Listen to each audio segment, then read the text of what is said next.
Good morning from Samarkand, Uzbekistan, one of the most ancient cities in the world and the oldest in Central Asia.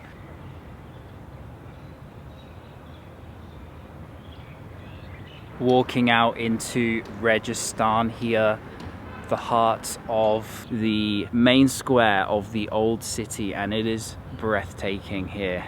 It's 65,000 som to enter, and if you come early enough, you might be the first person for the day, as the lady at the ticket office just told me. So these three huge buildings are madrasas, which are Islamic schools. The Ulugbeg Madrasa is the oldest of the three, dating back to 1420. The other two are from the 17th century, the Tilyakori Madrasa and the Sherdor Madrasa. As one of the oldest cities in Central Asia, Samarkand has lived through many iterations. For example, it was a walled, distinguished city in the Sogdian Empire when Alexander the Great took it in 329 BC. Genghis Khan came here in 1220 and destroyed the entire city. Just to give you an idea of how many different rulers and peoples have passed through this place. Centered between Persia, India and China, it has always been a key point on the Silk Road.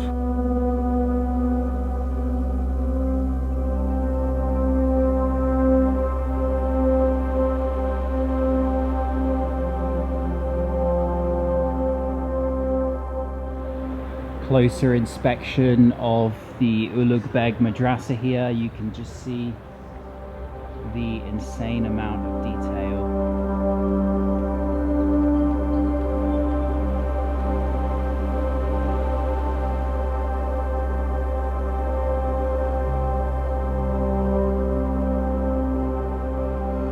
Stepping out here into the interior courtyard of the Ulugbeg Madrasa, he himself taught maths here as the Sultan of the Timurid Empire. Lots of interesting subjects were taught in these madrasas. Astronomy, philosophy, theology, ethics was also really important. They wanted to make people well-behaved citizens. Ulugbeg was the grandson of the great Timurid conqueror Timur, and despite being a very scientifically accomplished man who was a mathematician, astronomer, and was into trigonometry, he wanted to make the capital Samarkand a center of scholarly activities and education, drawing people in from all over the world. One could say he focused too much on education and the arts and the sciences, however, because he was beheaded and overthrown by his own son, so his skills were lacking in governance. There's a museum inside this madrasa, a little exhibition of items and history of education in Samarkand. Now I'd like to take a moment to tell you about the sponsor of today's video, the T1 Time Kettle Mini. It's a translator device and it works with the touch of a button. Hello. 你好. So that's going to Chinese, obviously, with the ni hao. Although they do not have Uzbek, Russian is very widely spoken in Uzbekistan, especially in the major cities. And so I'm going to be finding out the best place to try the national dish by asking the reception using this translator device in Russian where I need to go. Hello, I'm looking for the best place to try pilaf. Привет. Я ищу лучшего места, чтобы попробовать пилав. Да, конечно, я помогу тебе найти ресторан. Yeah, of course. I'll help you find a restaurant. The link for it will be in the video description if you want to have a go. The translator offers unlimited data for your first year because it requires internet connection to work. If you don't have Wi-Fi in your hotel or If you're outside, then you can always use that unlimited data or just connect it to a hotspot if you have a local SIM card on your phone. Check the list of languages before to make sure. It doesn't include some, like Uzbek for example, but it has the main ones: Russian, Chinese, French, Spanish. And although I was using it to find a food recommendation, it's also great for emergencies, particularly when you have lost your passport or an item of your luggage perhaps. Anytime you immediately need to have something translated from one language to another, you can do it with the tap of a button there. Next up, I'm going to head inside the Tilya Kori, which means gold covered. It has a spectacular looking blue domed mosque from the outside.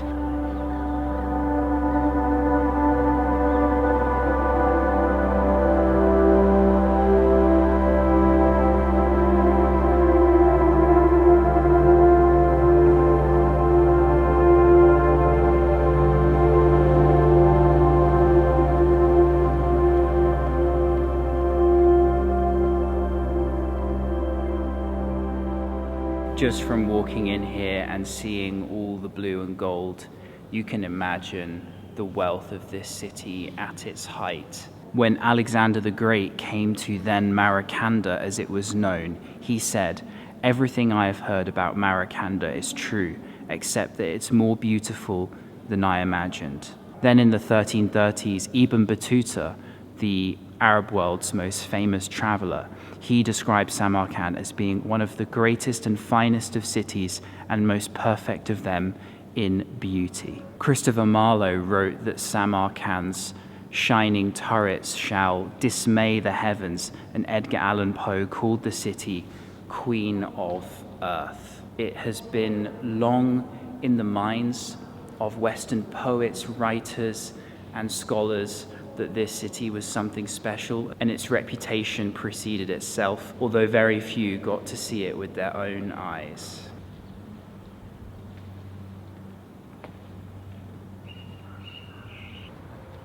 Sherdor means madrasa with lions, which explains the mosaics on the front.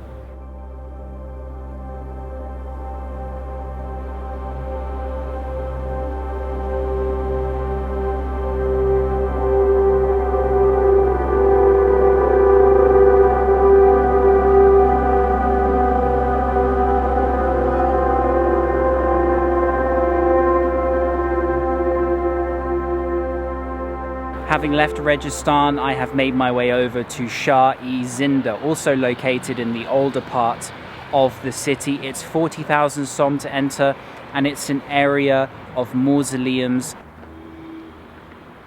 Making my way up the steps, it is on a hill here, and about to enter the first of the mausoleums, many of which are relatives of Timur, the founder of the Timurid dynasty, who I'll talk about a bit later in this video. Already we're seeing more amazing tile work from the outside. So dating from 1372, this is the Shoddy Milk Oko, the resting place of Timur's sister and niece, and it is spectacular, the colours and tile work.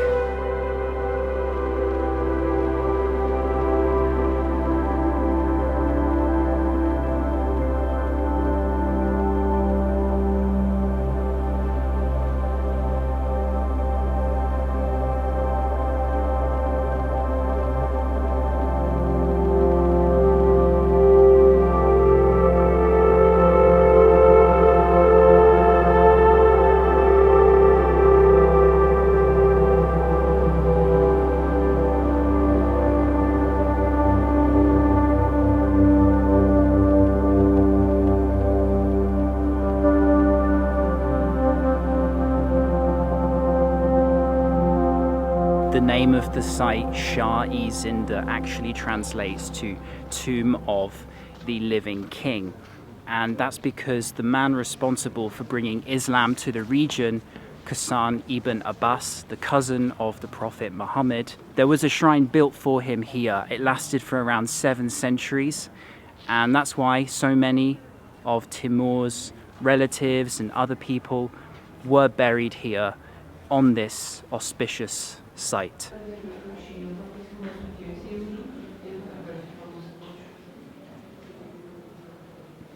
Entering into the site of the old mausoleum of Qasim ibn Abbas.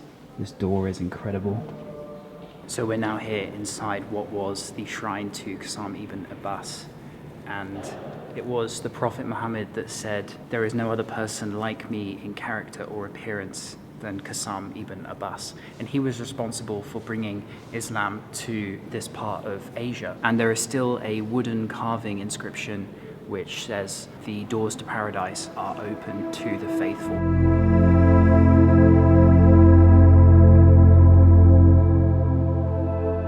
Welcome back to Samarkand from the terrace of the hotel that I'm staying at here. So this here is my room at Samarkand Travel Hotel.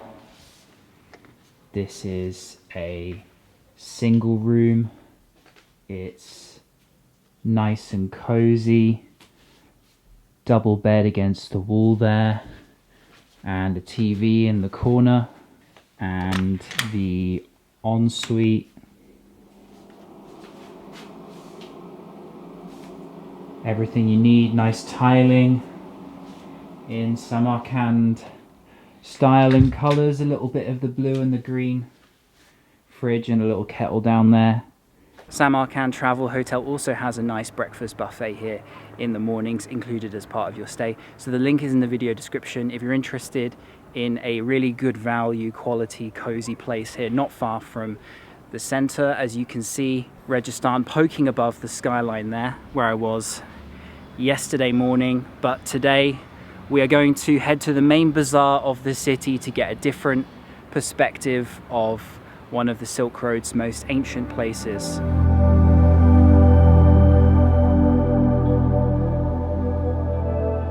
So I've now made my way over here to Sub Bazaar, the main market in the city, and we've got Bibi Hameen Mosque just behind there. So let's wander through a little bit now and see what it's like here in the morning. As part of being a historical stop on the Silk Road, Samarkand for thousands of years will have been a pivotal place for trade between Persia, China and India. Looks like we've got all the grains here in this part of the bazaar. Having visited Rajasthan and Shah-e-Zinda yesterday, it's good to mix things up by coming to this bazaar and having a walk around to get a taste of local life. There is a different side to Samarkand here. Here we've got different versions of the traditional round skull cap of Uzbekistan and Central Asia. I love all the different designs. Thank you. There we go. Very good. Mirror, yeah. Oh yeah, not bad. Cashews, different types of nuts in this section. Seems to be quite a popular one among the locals. These different types of tea. This one I think is mountain tea and buckthorn.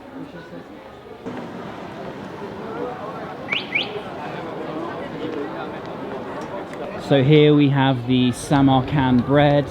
A little bit different to other parts of the country. The traditional nom of Uzbekistan.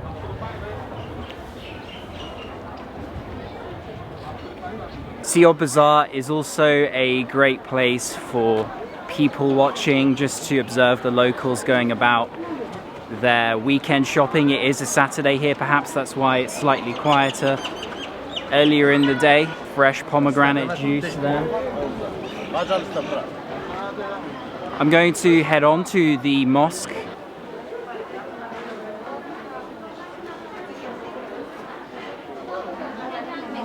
Having left the bazaar and stepping out the gate, right here is the Bibi Hameen Mosque, which was built in around the 1380s, financed from the war of Timur, his invasions of India at the time. and it's named after his Chinese wife. The front gate is just enormous. It's the same size as some of the madrasas in Rajasthan.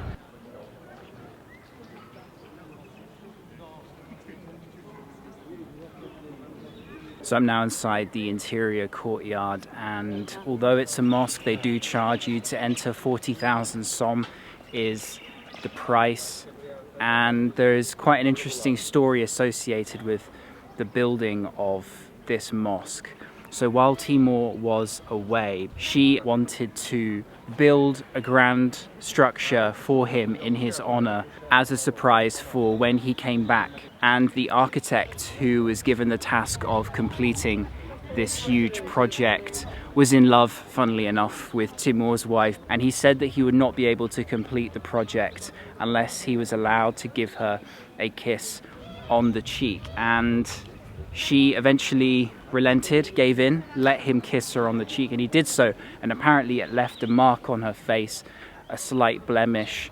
And when Timur came back from his wartime expeditions, he saw this mark on his wife's cheek, and as you might expect, had the architect executed.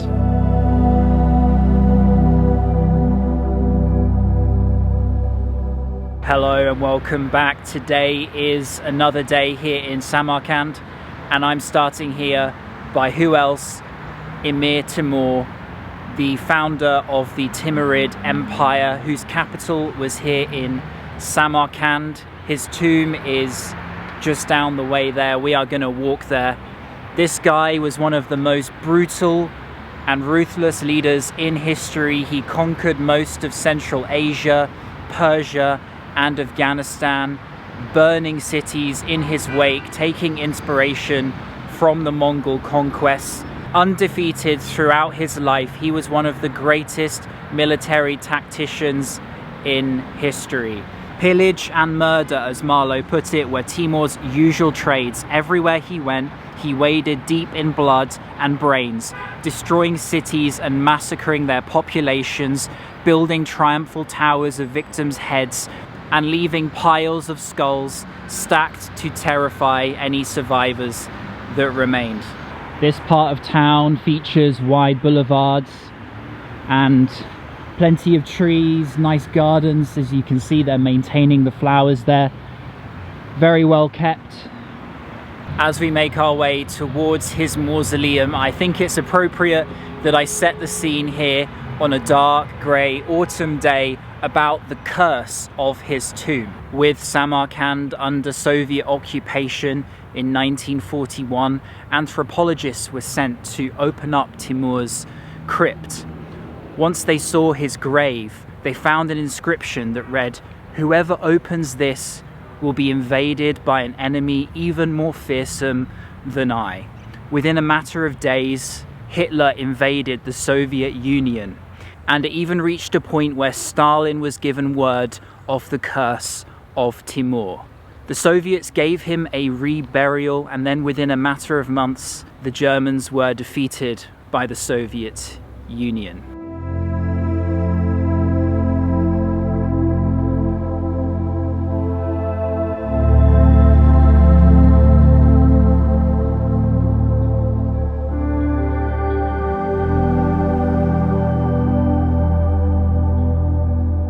So I've entered here now to Gur-e-Amir, which is the name of the mausoleum.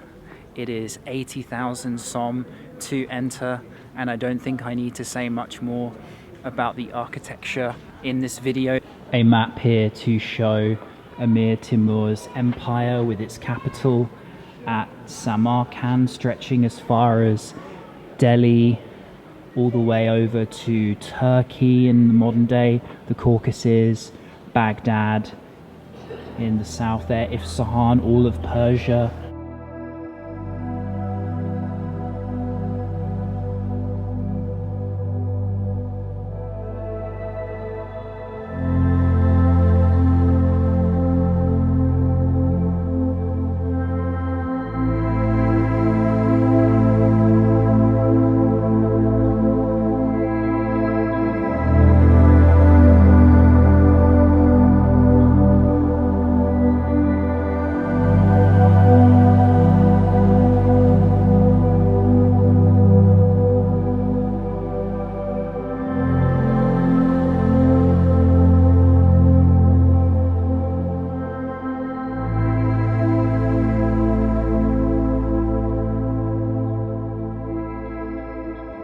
inside now, and I knew it was going to be impressive, but still, it has surprised me just how bright and colourful it is, and so much decadence.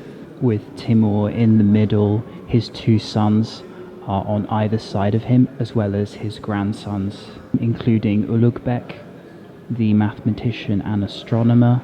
In fact, it was never Timur's plan to be buried here in Samarkand. He wanted to be laid to rest in Shahrazab's, his hometown. He died unexpectedly of pneumonia in 1405, and the roads back to his hometown were snowed in, and so they put him to rest here in the capital instead.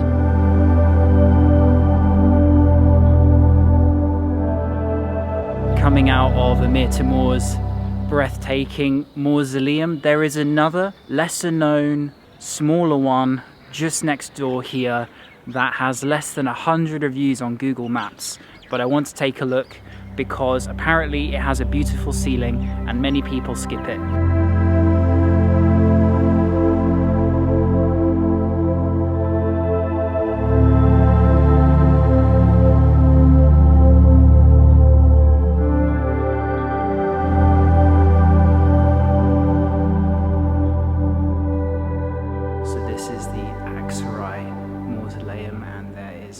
Inside, so to give you an idea, if anywhere feels a bit overcrowded, you might want to give this one a shot. It's 15th century. It's a steep step here down to the crypt. Okay, this is pretty cool. Going this deep underground in a crypt. No idea who is buried here.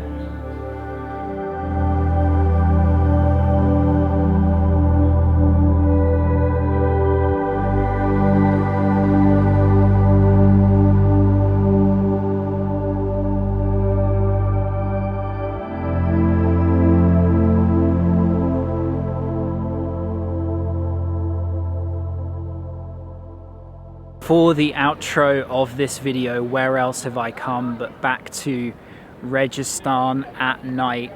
Look at it lit up, it is out of this world. Make sure you make a second trip here. It's only 65,000 to enter. Why wouldn't you come back at night time? I just want to emphasize the point that it is worth returning to. It's open until 12 during peak season here, so you have plenty of time after your dinners to make your way over for a quick evening peek around, or perhaps you want to do the bulk of your exploring at night. So I'm going to end this Samarkand video here. Stay tuned from cities further west and maybe one or two other surprising videos. Thank you for watching. The link for Samarkand Travel Hotel is in the description, and I'll see you on the next video here in Uzbekistan. Cheers.